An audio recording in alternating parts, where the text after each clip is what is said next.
इसलिए बोल रहे हैं। 2 मिनट लगाओ ना। भगवान ब्लॉक है। बिरसा मुंडा भी बचपन में बकरियां चराया करते थे। उसके बाद में आप चलोगे? उनकी प्रतिभा को देख करके अंग्रेजों ने एक अंग्रेजी स्कूल में उनको भर्ती किया और उनका नाम बिरसा थॉमस रखा गया। क्या नाम रखा?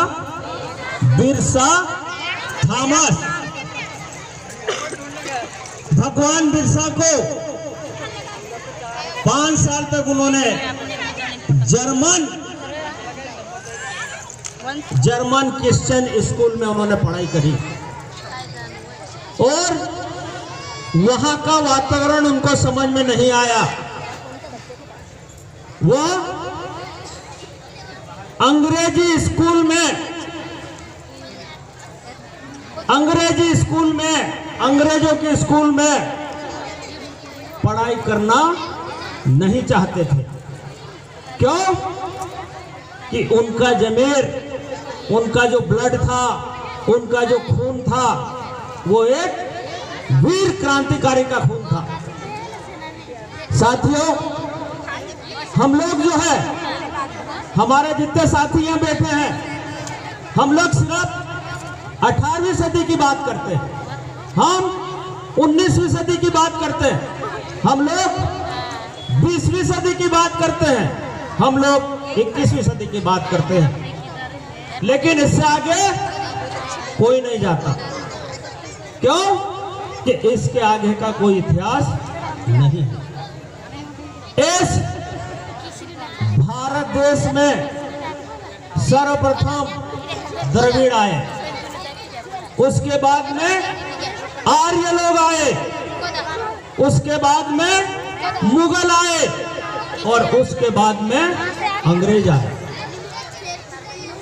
हमारा किसी ने निकाला था इस बात को, शायद मेहता जी ने निकाली थी, कि हमारा पहनवास प्राचीन समय से क्या चला आ रहा। आप देखिए, भगवान बिरसा मुंडा ने जो पहन रखा है, हम लोग वास्तव में, हमारे माता पिता कौन है? हमारा जन्म हुआ आदिकाल में, हम इस देश के आदि अनंत काल के मूल निवासी हैं। तो हमारे पूर्वज कौन है? हम 18वीं, 19वीं, 20वीं, 21वीं सदी तो जानते हैं। आप इस पृथ्वी का, इस धरती का जन्मदाता, इस पृथ्वी का, इस धरती का जन्मदाता, जिसको सब देवों का देव माना जाता है,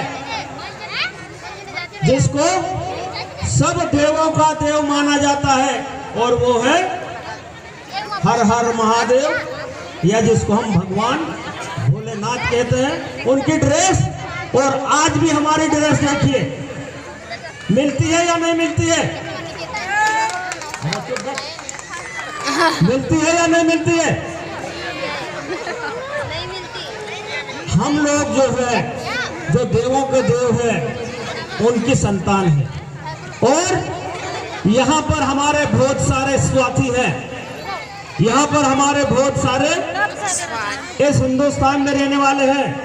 ये हिंदू धर्म या हिंदू नाम या हिंदू धर्म कैसे पड़ा? सिंधु नदी के आधार पर।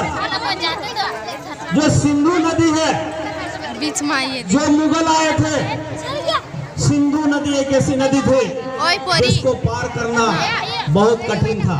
उसमें 5 नदियां मिलकर के वो सिंधु, झेलम, सतलज, 5 नदी मिलकर के एक सिंधु नदी बनी है।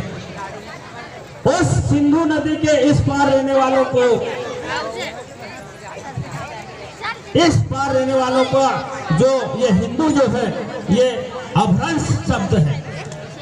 मतलब ये कुछ टूटा फूटा शब्द वास्तव में ये, और उसके आधार पर यहाँ पर विभिन्न जाति, विभिन्न धर्म, विभिन्न प्रकार के जो लोग रह रहे हैं, वो कोई बाहर के नहीं है। साथियों, इस बात को समझना आप लोग। जैसे आज एक हमारे पिता के 5 लड़के हैं, एक खेती करता है, एक मजदूरी करता, एक ड्राइवरी करता, एक नौकरी करता और एक कोई भी अन्य काम कर रहा। जो ड्राइवरी कर रहा उसका नाम आप लोग क्या बोलेंगे? ड्राइवर बोलेंगे। जो खेती कर रहा उसको हम क्या बोलेंगे?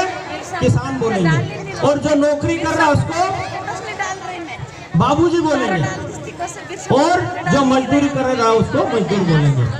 तो ये यहाँ जितने भी लोग हैं इस देश में, चाहे ब्राह्मण हो, चाहे बनिया हो, चाहे मोची हो, चाहे धोबी हो, जितने भी सुनार हो, ये सब यहाँ के अपने ही लोगों के मूल निवासी हैं। और इनका जो है काम धंधे के आधार पर उनको अलग अलग जाति से पुकारा गया और धीरे धीरे आगे चल करके ये वर्ण संघर्ष और जाति और धर्म बनते गए। हमको समय का ध्यान, हमको किसी के जाति से नफरत नहीं करना, हमको किसी के धर्म से नफरत नहीं करना, हमको उसके कर्मों से नफरत करना। यदि जो गलत काम कर रहा है, का ध्यान रखें, जो गलत काम कर रहा है उसको गलत काम करने से, जो अन्याय कर रहा हमारे खिलाफ, जो हमारे ऊपर भ्रष्टाचार कर रहा है, उसके खिलाफ हमको लड़ाई लड़ना है। हमको किसी व्यक्ति विशेष के खिलाफ लड़ाई या किसी धर्म विशेष के खिलाफ लड़ाई या किसी जाति विशेष के खिलाफ हमको कोई लड़ाई नहीं लड़ना। हमारे पे जो अन्याय होता है, जो अन्याय करता है, जो अन्यायी है, वो हमारा दुश्मन। अपन क्या करें? इसमें हमारे बहुत सारे इसमें आदिवासी संगठनों के ग्रुप काम कर रहे हैं। मैं सभी ग्रुपों से एक अपील करना चाहता हूँ, जिस हिसाब से कोई भी हम ये कार्यक्रम आयोजित करते हैं और सारे संगठन एक हो करके सब उस कार्यक्रम में भाग लेते हैं, उसी अनुसार इस आदिवासी समाज के उत्थान और उत्पत्ति के लिए आपको सबको एक होकर के लड़ना पड़ेगा। हम किसी के भरोसे भी रहेंगे या आप मेरे भरोसे रहेंगे, कोई जनप्रतिनिधि के भरोसे रहोगे तो वो बेचारे, वो भी अकेले, जब तक उनको आपका सहयोग नहीं मिलेगा तब तक आप उसका समाज का उत्थान नहीं कर। एक बात और मैं बोलूंगा यहाँ पे, मैं इस अवसर पर विजय भाई और निकुंज भाई को भी याद करना चाहूंगा। उस समय की परिस्थिति में हमारे आदिवासी भाइयों पर बहुत अन्याय और अत्याचार होते थे और उन्होंने मुक्ति संगठन की स्थापना करके